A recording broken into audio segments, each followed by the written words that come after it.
What's going on? IG. What's cracking? It's your boy Big Dre.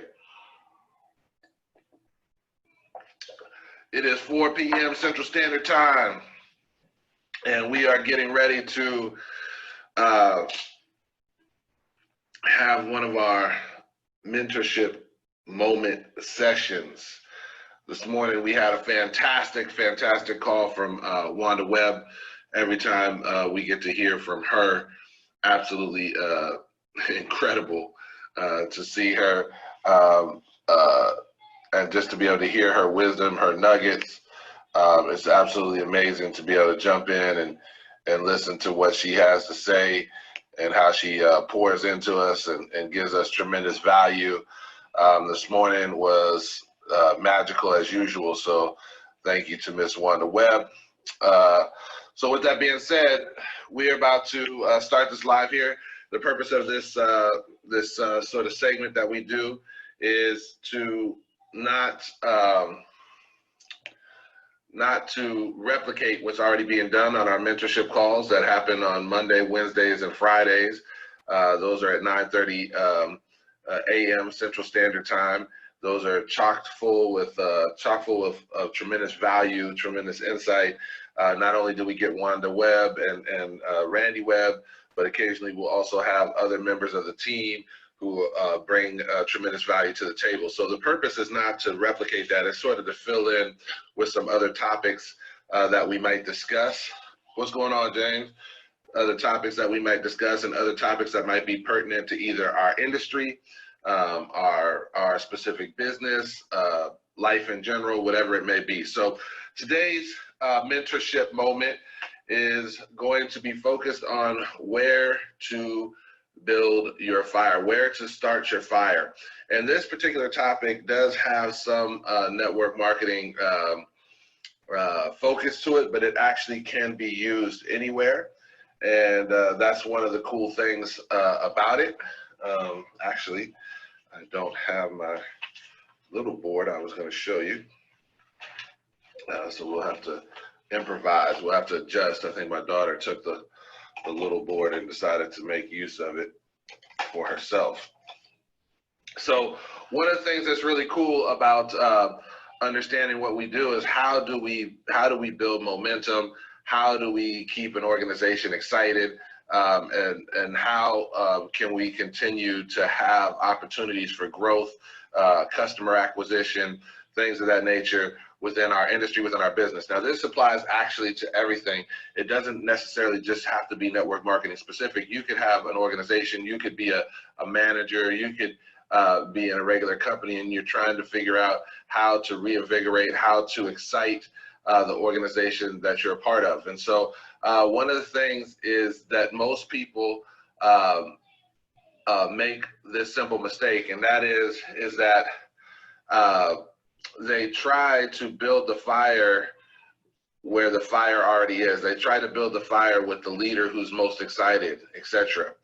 And you definitely want to work with excited people and not unexcited people. But let me show you one of the ways that you can really maximize this. I want you to think of a building, right? And if you have a building, and let's just say that building is 25 stories high, all right? And on the 24th floor, there's a fire, but you're on the 13th floor of the building, right? You're on the 13th floor of the building. You definitely want to get out of the building, right? You're like, okay, I got to get out. There's a fire. Let me go ahead and exit. But you're definitely not panicked in order to get out of the building, right? You're just like, hey, let me, stroll down the steps. Let me take the whatever. I can get out the building. We'll make it out pretty safe. Now, let's change that scenario and suppose that you're on the 15th floor and the fire is on the 13th floor and the 12th floor. What happens? You're looking to move. You're looking to find ways to escape. You're looking to, I got to get out of here fast. Let me run down the stairwell. Let me do whatever. And so the idea behind how to build momentum into an organization is that you don't want to create the fire at the top, but you always want to create the fire in the basement. And when you create the fire in the basement, that's going to drive the flames up the rest of the organization and therefore get everybody else moving. So if we were looking at sort of a network marketing scenario, our industry, one of the things that you never have to do, honestly, is you never have to bother someone in order to succeed in the business. So let's just say here's an organization that you have, and that's you at the top, and you have a leg here, A, B, and C. So let's go ahead and fill them in. A, B, and C. And what happens is, let's just say that A and B are not fully responsive, A and B are not fully activated, A and B are not attending the trainings, A and B are not necessarily going to the events, things of that nature.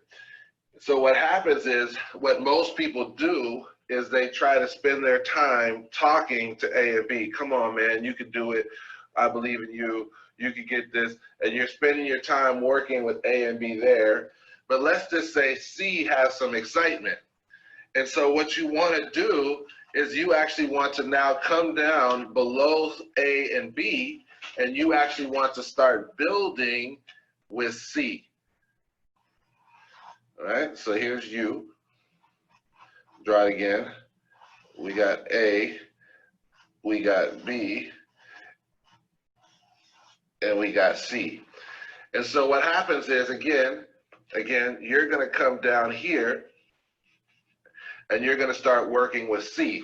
And let's say C is willing to go out and get a little bit of width, put in a few customers, they're willing to show a few presentations. All of a sudden you start building with C. One person in C, we'll call him J. He over there, J for James, since James is on with us, he's willing to put in a little depth. So what happens is now you're going to take C and you're going to bring him down with J. You're going to take C, bring him down with James, and actually show C exactly what you're doing with James. You're going to start building a power leg for C, right? And you're going to start showing what to do with James. And then all of a sudden, let's say James has one person, we'll call him Ken or K, and K is willing to put in a little work. And what you're doing is you're always coming down the leg to the bottom of the leg and working with the most excited person. And what happens then is that all the volume runs back up the leg. All the volume runs back up the leg. You don't have to chase A, B, and C, or you don't have to chase A and B to get them to do something. You start working with C and getting some excitement. All of a sudden, C pops a rank, and he breaks someone J, they pop a rank. And all you have to do then is say, hey, A and B, have you looked in your back office lately?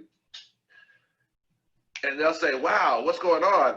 And they will want to be the leaders of their own team. And all of a sudden, they'll go put in a little rank. All of a sudden, they'll go listen to the meetings. All of a sudden, they'll show up to everything because you're doing, it's called indirect pressure. It's called indirect pressure. And the whole point of doing this is that in each step, you're bringing whoever's willing down the leg with you and giving them an example. Showing them 2 or 3 times how to do a home meeting, showing them 2 or 3 times how to do a Zoom launch, showing them a couple times so that they can now go into leg number 2 for them and start building down, and leg number 3 for them and start building down. And what that allows you to do is create a zone. It allows you to create what's called bases, okay? It allows you to create what's called bases. So again, here we go. We have A, or you, we have you,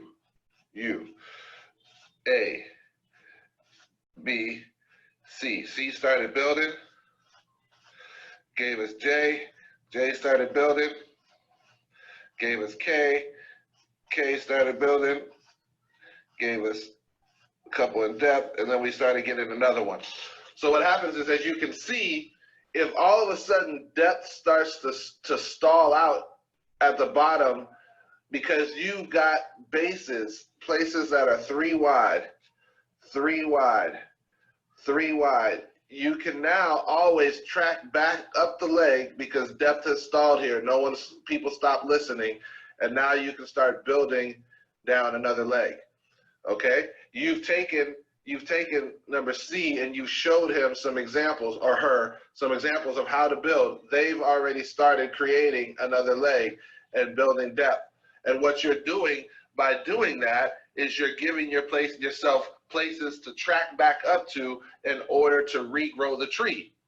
You ever notice that the roots underneath the tree, they grow all over the place, and sometimes a root might die out and you're able to go back up to what they call the tap root and be able to come back down and build another root. The only way you can do that is not just by momentum, not just by fast starting and putting one person in, one person in, one person in, but also by taking people down the leg, showing them example, allowing them to create width. Anybody who's willing to go get their own width is a leader. Then you go back, or is a potential leader, right? They go out and get some width, and now that gives you places to track back up the leg so that you can build. So you always start the fire in the basement, because if you start the fire in the basement, the flames come up, the volume comes up, the activity comes up, and it creates an indirect pressure on those who are not active in order to get them to become active, okay? Fire is always started in the basement. That's what we're doing. So that's today's mentorship lesson, mentorship moment. I hope that makes sense to you, right? If you're taking your time, and let's just say I got my man James on here. I get James started. He's in Lansing, Michigan. And all of a sudden, he gets a person started. And that person, not really willing to build nothing big, but they get a person started. And that person, not really willing to something big, but they get someone started. And that person's like, hey, listen, I want to build this thing huge. And so now all of a sudden I'm 3 in depth. What I do with James, I took James to the launch meeting with the guy underneath him and the guy underneath that, and then the guy now who's excited. I've now taken James to 3 examples. I tell James, listen, let's do another launch event for you, and that's going to put leg number 2 and 3 in. You're going to now start driving depth down those legs exactly like I just taught you, and then you're working in the power leg in depth with the person who's most excited. Because if James gets frustrated, if James gets discouraged, all the volume that's coming out of that business is moving up James' leg, keeping him excited, because the fire was started in the basement and you're not keeping the fire at the top of the building. Does that make sense? So I hope that makes sense for you guys. I hope you got some value out of that. If you did, please feel free to share this and make sure that people get this information. It is really a game changer. It's always really helped me to learn and understand where you want to spend your time, you know, with the person who's excited, who's active, but who's at the bottom of the organization, so that you can drive that volume up, so that you can drive that heat up. And then at the same time, it will give you an opportunity to be able to track back up the leg and find another place to work in case that root dies out. Okay, folks, I hope that makes sense. I thank you for your time, and you have a great day, folks, all right? Ain't it great?